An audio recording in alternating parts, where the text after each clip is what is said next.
That's what I think. Or maybe he didn't know about it. Mm-hmm. Or maybe. Because, hey, keep this on the hush because, tampering, $500,000. And then Adam Silver might say, well, since you guys tampered, you're going to be unable to sign him. Yeah. I mean, that would be some David Stern type stuff. It would. Now, Adam Silver wouldn't do that because, David Stern, like when Minnesota tampered with Joe Smith. And they said, not only can you not sign him, we're going to take 3 first-round draft picks for the next 3 years. And it ruined the Timberwolves. So maybe he had those conversations, Skip, and Katie's like, we need to keep this on the hush because we mess around and get a tampering charge, and I'm not going to be able to sign with you guys. So then he had what used to be called plausible deniability? Exactly. Right. Okay. Not to my recollection. Or to the best of my ability. Okay. Not that I can recall. Well, that is a problem that Adam Silver does want to fix. He's been talking lately about making some adjustments to free agency in that process. We'll talk about that and player trade demands a little bit later in the show. But next up right now, sky-high expectations surround the Eagles this Bring it. season. Bring it on. A lot of it Love it. on Carson Wentz. Yep. Of course, his last 2 seasons, we all know how those ended with injuries. But Wentz has been back in full form for minicamp. Offensive lineman Lane Johnson says he's really on a different mental state than he's ever been as far as training and ignoring distractions. I see a guy who is about to do some big things this season. Big talk from the lineman. Shannon, what are you expecting from Carson Wentz? Sky high. I expect an MVP-type caliber season. Type caliber? Yes. Not an MVP season, just a type caliber season. I expect him to play to the level he played in week 2. I mean, not week 2, year 2. A level that we know somebody has yet to reach. I'm not going to call his name because this is not a topic for him. This is about to walk it to him. Skip, I believe 2 things hurt Carson Wentz last year. I believe that injury, the one he suffered, I think, week 12, week 13, and Nick Foles. Skip, I'm coming into a season where I've suffered the most catastrophic injury of my career. And I'm also dealing with my backup, the guy that was my backup, went on this epic journey. He wins the Super Bowl. He's the MVP. Now, if he doesn't win the MVP, it's like I ain't got no problem. But Skip, come on. The man's human. He know what just happened. I got injured. I'm injured. Am I going to be me? Takes you a year because all of a sudden Carson Wentz is a mobile quarterback. His legs are a big part of what he does.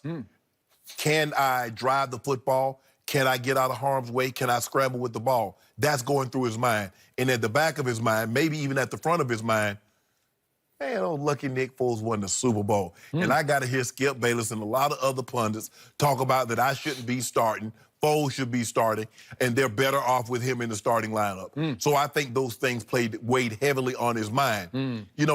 I've done both of these. I've rehabbed in an offseason, and I've trained in the offseason. So trust me, you'd rather train than rehab. And normally, if you limp into the season, you're limping out of it because you don't get healthy playing tackle football. I can assure you of that. But he's healthy now. He's 100% healthy. Skip Bayless, y'all in a heap of trouble. Heap of trouble. Y'all in a heap. Tell me when it's my turn. It's not your turn. I tell you what, you know what? Go ahead and take it over. Yeah, go ahead. Because I think you just ran out of ammo. The NFC. There's not a lot of ammo to be had. The NFC East, it went through Dallas last year. Heading up, going through Kansas, going through the upper Midwest, Yeah, going it's to the going north. to take some detours. He's going to the Northeast. He's going to stop in Philly. Okay. First of all, I got to take issue with the producers who started off with like 4 straight highlights of Carson Wentz Why wouldn't he? throwing touchdown passes against my Dallas Cowboys. And I have one Did question. that happen? I have one question for the producers. Who won both those games last year? Who said it was last year? Oh, That might have been the year before. maybe it was. I didn't even know. Highlights don't have a shelf Oh, life. here you go Look at again.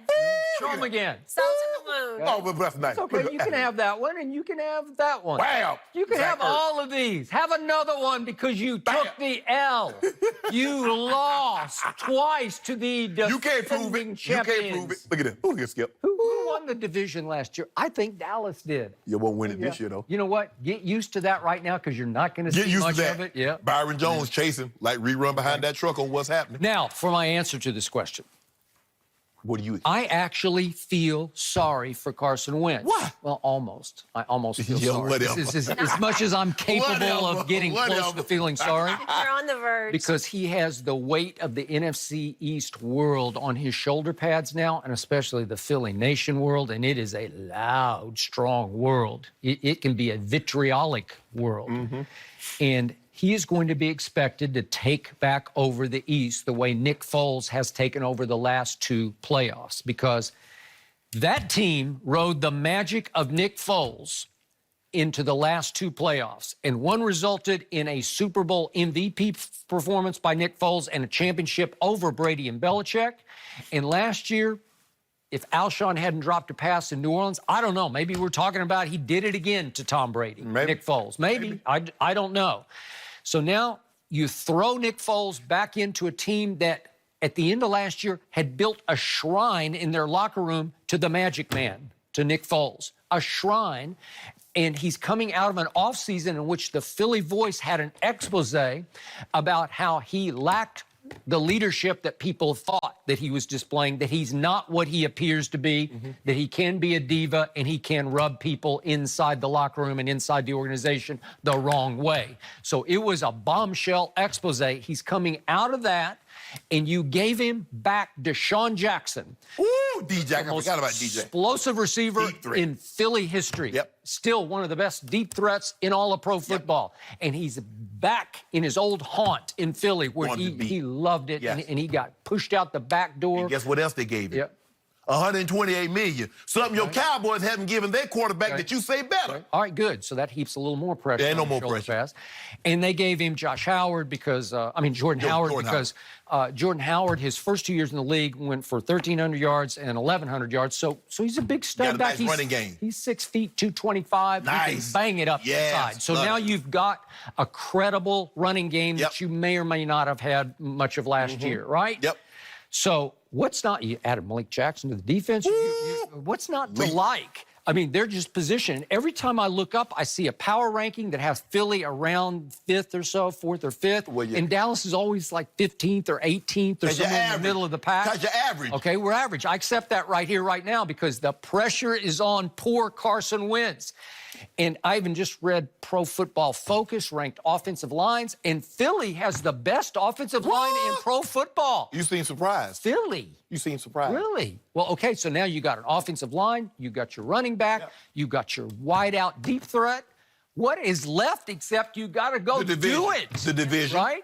Division. That's ours. Woo. Yep. We're already getting T-shirts printed up. Really? Yep. Oh, so you've already printed T-shirts. I NFC like that. What are they going to say? NFC East NFC champs? East. Yep. Or are they champs. going to say NFC, Super Bowl champs? NFC East champs. Really? Okay. I'm glad. I like that. I hope Fly, the Eagles, Cowboys fly. are all watching. I know they watch the show. Fly. Fly, Eagles, fly. Or maybe cry, Eagles, cry, because I'm still not sold on this guy. I'm not even sure the people who drafted him are completely sold.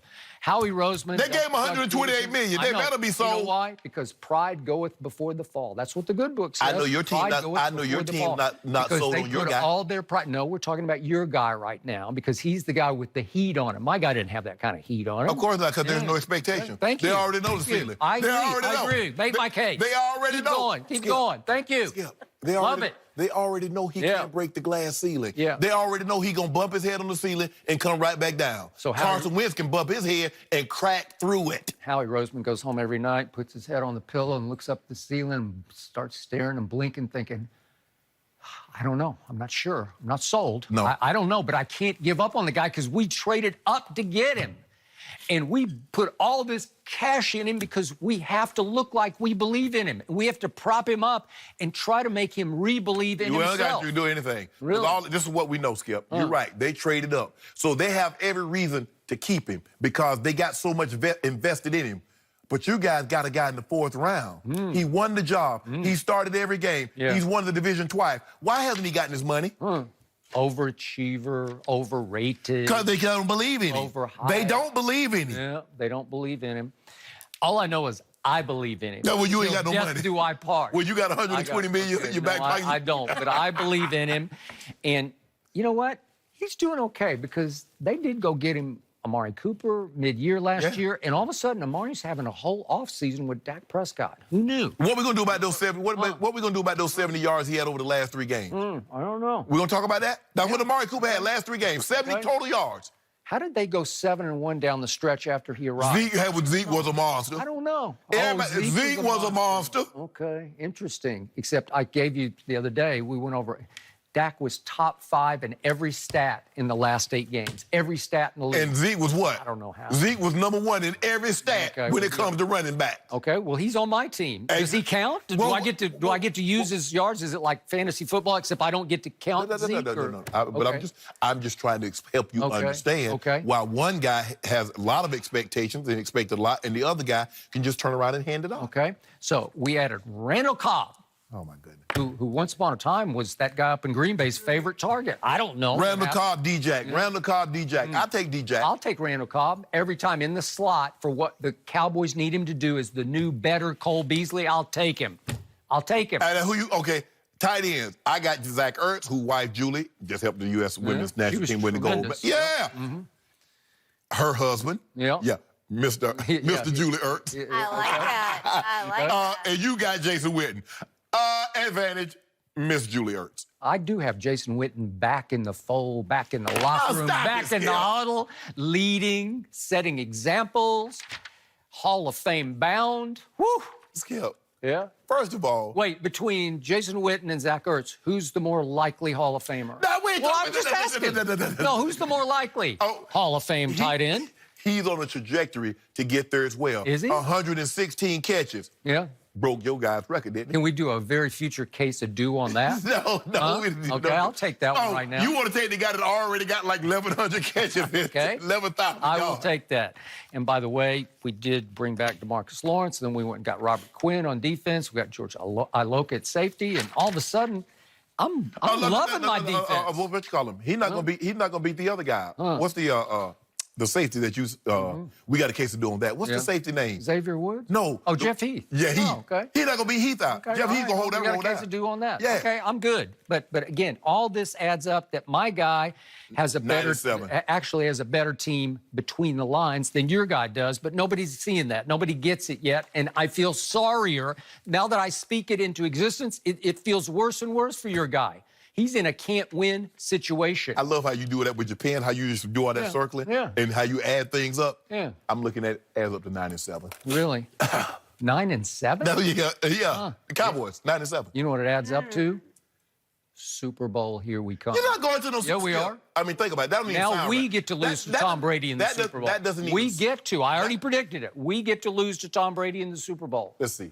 Cincinnati Bengals, Super Bowl. Cowboys, Super Bowl. That sounds the same to me. Does it really? Yeah. Well, all I got. Improbable. This is going to be very unlikely to happen. Every quote I hear out of the Philly locker